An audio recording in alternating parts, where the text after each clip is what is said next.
no one remembers my name. My name was never carved into stone. No priest ever sang of me in a hymn of victory. No scribe pressed my story into clay, so that kings yet unborn would know I had lived. Time kept the names of rulers, not the names of men like me. It kept the names of pharaohs and great kings, but not the men who bled beneath their banners. And yet I was there. I stood on the banks of the Orontes River, beneath the shadow of the walls of Kadesh, when two of the greatest powers on earth crashed into one another. I smelled the dust before the first charge. I heard the wheels before the first scream. I watched men die for glory they would never touch, and for rulers who would later claim the day as if the blood had been theirs alone.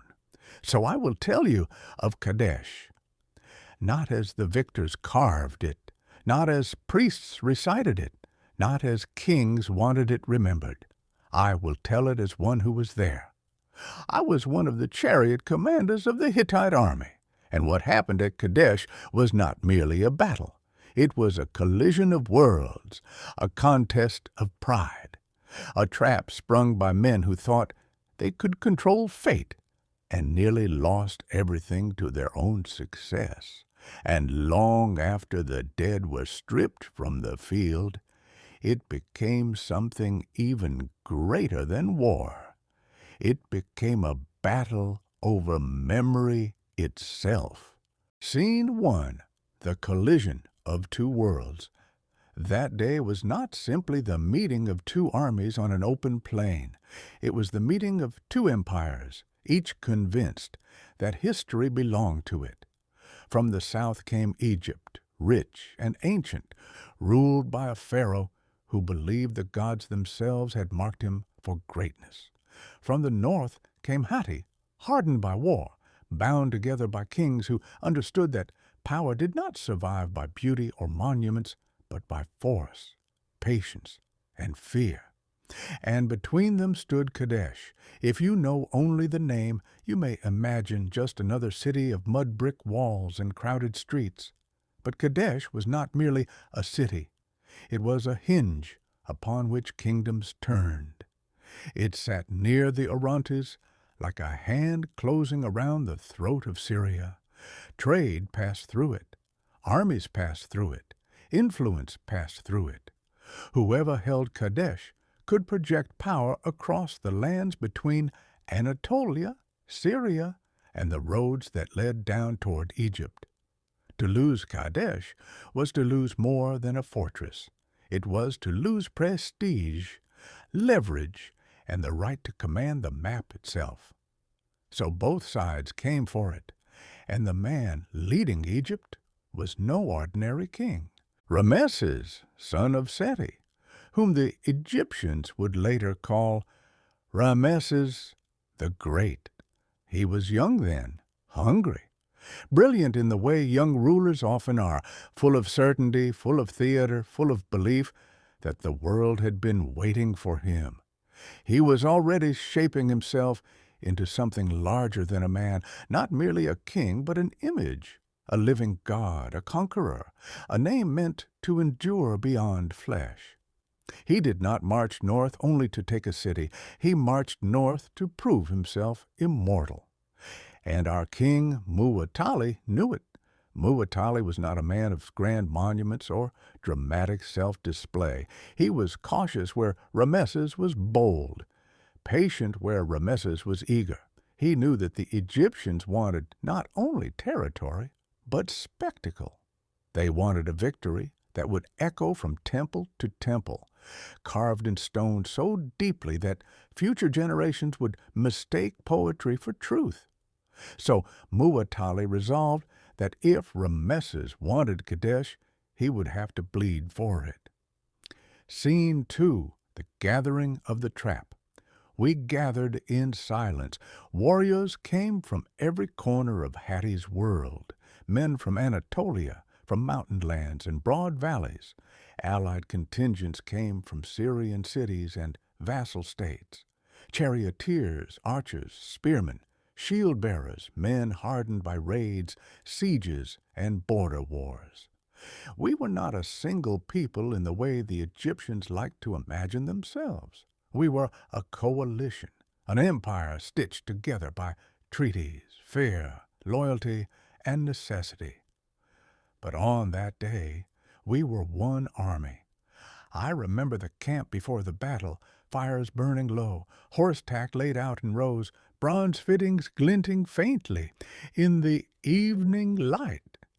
Men speaking in different tongues, yet all of them understanding the same thing. Tomorrow they might die beneath the walls of Kadesh. Our chariot stood ready. The Hittite chariot was not like the Egyptian one. Ours was heavier, broader, built to strike with crushing force. It carried 3 men, driver, shield-bearer, and warrior. It was not designed for elegance. It was designed for impact.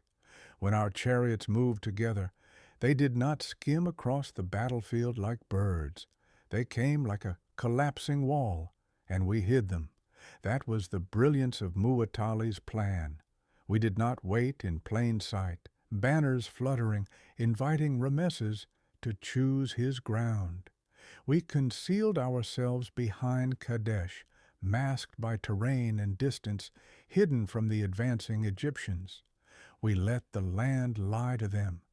And then we sent men to make sure the Pharaoh heard exactly what he wanted to hear. A few of our own were sent forward in disguise, posing as deserters, wanderers, men who had fled the Hittite host. Their task was simple and dangerous: be captured, be questioned, and feed Ramesses a lie so tempting that he would accept it. The Hittite army is far away, they told him. It is not here. It has retreated north. You have nothing to fear. A lie works best when it confirms what a proud man already wants to believe. And Ramesses wanted to believe he had outmaneuvered us.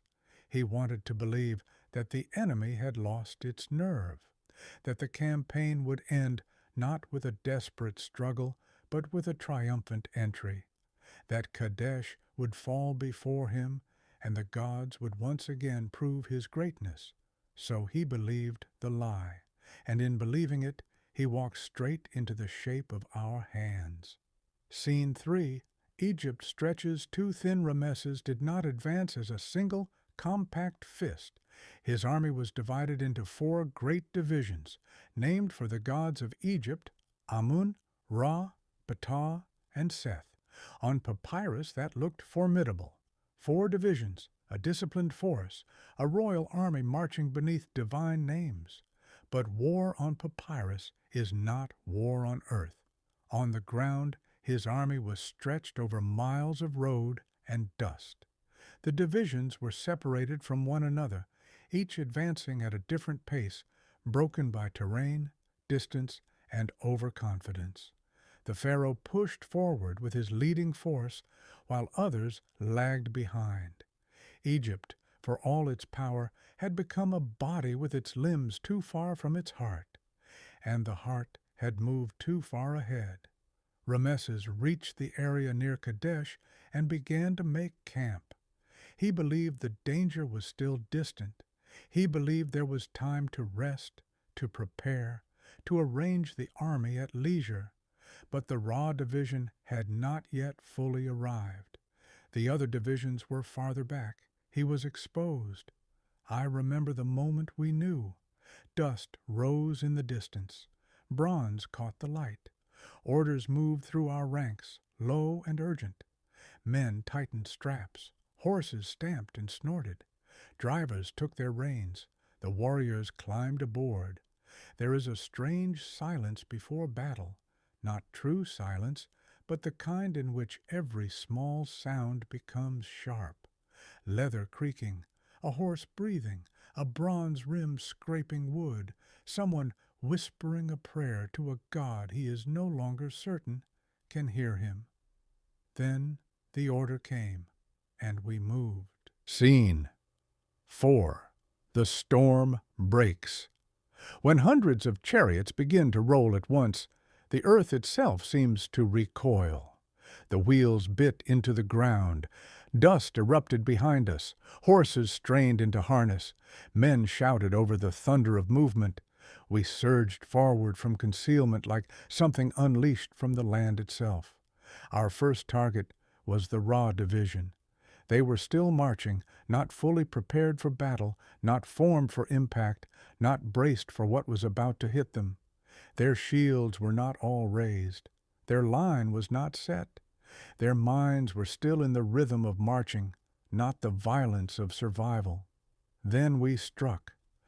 I have seen men trampled by horses, crushed under wheels, pierced by spears, and cut open by blades. But what I remember most from that first collision was confusion. Not bravery or fear, but confusion, the split second when men cannot understand how disaster has reached them so quickly.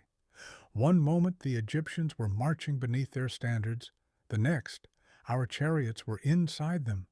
Bronze shattered against bronze, horses slammed into bodies, men screamed and vanished under wheels, standards toppled, officers shouted contradictory orders, formations dissolved before they had even fully formed. The line bent, broke, and folded into chaos. We tore through the Raw Division and drove onward toward the camp. That was the moment when the battle should have been won. We had done what every commander dreams of doing, reached the enemy before he was ready, cut through one division, and driven a spear into the center of his position. We had not merely surprised the Egyptians. We had wounded the Pharaoh's army at its most vulnerable point.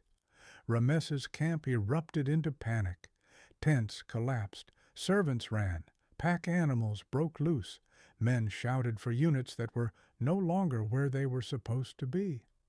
The great machine of Egypt, so orderly on the march, suddenly looked fragile and human. And somewhere within that chaos was the Pharaoh himself.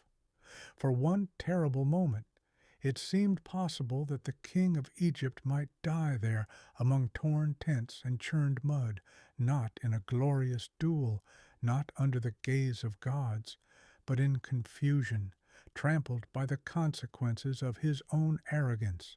If that had happened, the world would have changed. Scene 5. Ramesses and the Birth of Legend. If you go by the Egyptian temples, what happened next is simple. Ramesses, abandoned by his cowardly troops, stood alone. He called upon his God. Strength flooded his limbs. He mounted his chariot like a divine avenger and single-handedly drove back the Hittite host. It is a magnificent story. It is also not the whole truth. I will give Ramesses this much. He did not collapse. He did not flee. He did not surrender to panic. Many kings would have. Many commanders would have vanished into the confusion and hoped their men could save them. Ramesses did not. He rallied those closest to him, his guards, attendants, whatever troops were still near enough to answer his voice. He climbed into his chariot. He fought. That matters. But it was not some shining, effortless triumph. It was not a god descending onto the battlefield in perfect control of events. It was a man, trapped inside the wreckage of his own mistake, trying with everything he had to keep disaster from swallowing him whole. We had caught him unprepared. That is the truth. We had used his confidence against him. That is the truth. And for a brief, razor-thin stretch of time, the fate of Egypt truly hung on whether one man could hold himself together under impossible pressure. Ramesses did not win glory in that moment because the gods loved him. He survived because he refused to break, and because we made the mistake that doomed us. Scene 6. The Taste of Victory. This is the part men do not like to confess. Battles are not lost only through cowardice. Sometimes they are lost through success. Our first strike had been devastating. The Egyptian line was broken, their camp in turmoil, their king under threat.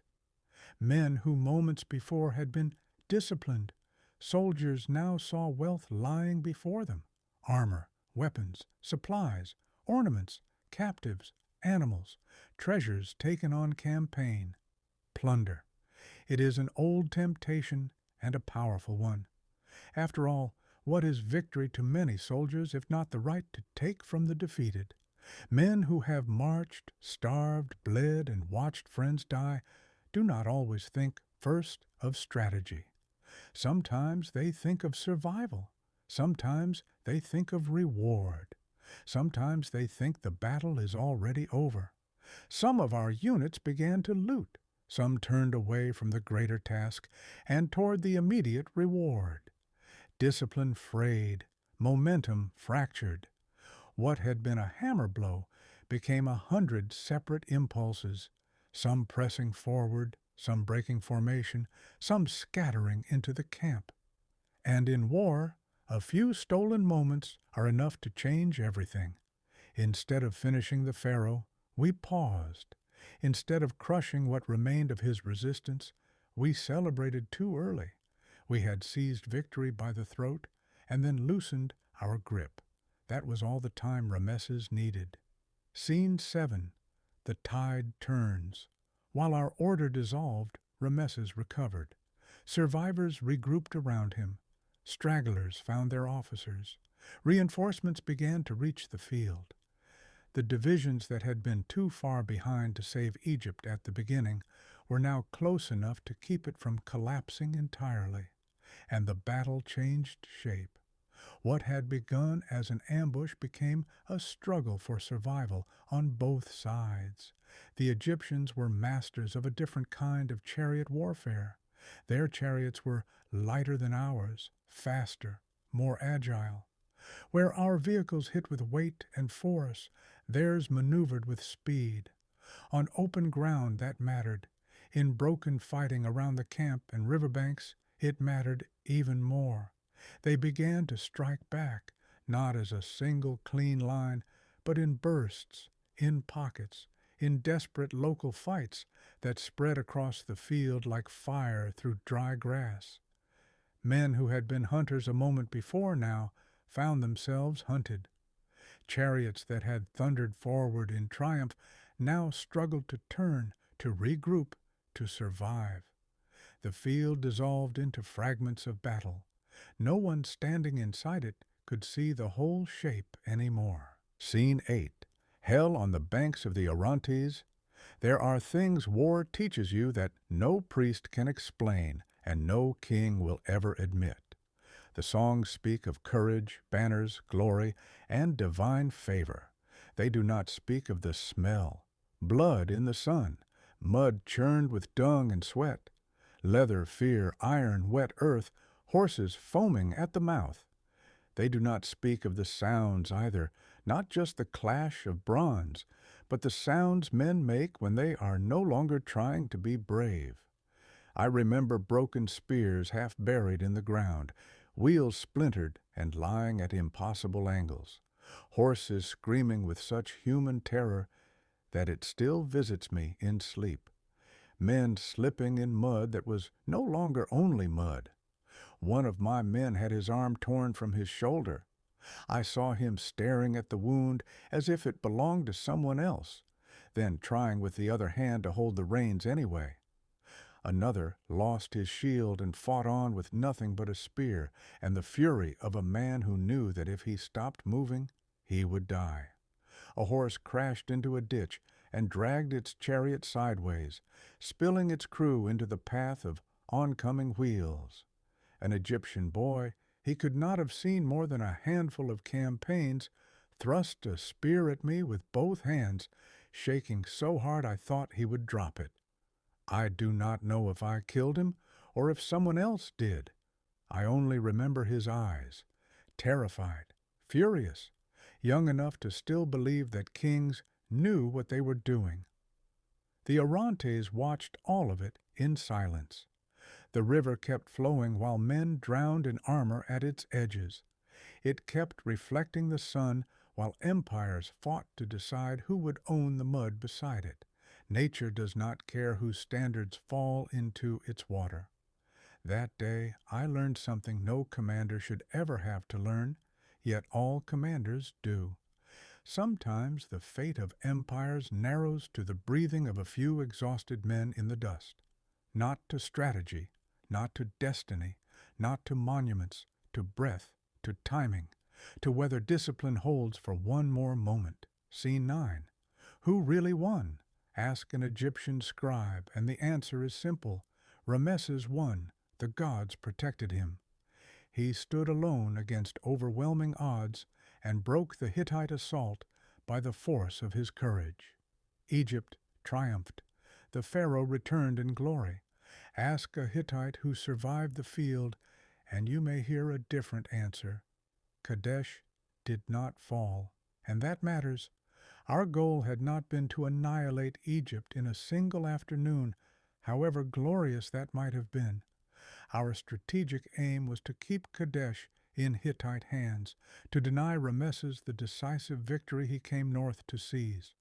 On that measure, we succeeded. Ramesses did not take Kadesh. He did not force Hatti from Syria.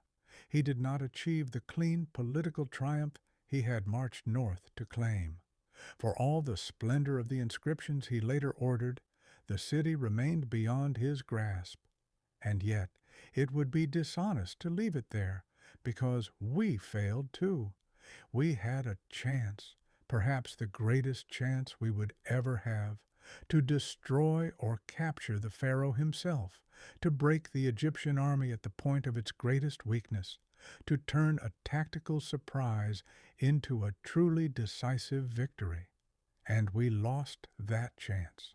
Not because Ramesses was a god, not because the gods abandoned us, but because men are men, because discipline failed, because greed entered where resolve should have remained, because the first taste of victory is often more dangerous than the fear of defeat. So, who won at Kadesh? The answer depends on what kind of victory you mean.